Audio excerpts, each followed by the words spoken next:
Hello दोस्तों, सभी को मेरा गुड इवनिंग दोस्तों। मैं आप सबकी कंचन दोस्तों। मैं एक छोटा सा गाने की सुनाने जा रही हूँ। जो गलती हो उसे माफ करना और कमेंट बॉक्स में बताइएगा।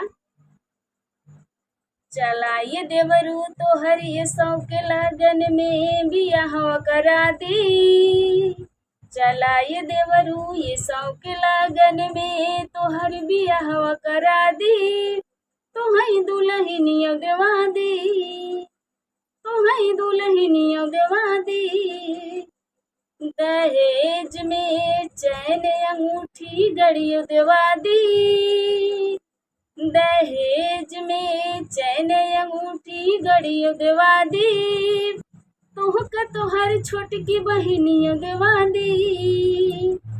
ये देवरू चला तोहर बियाह करा दी।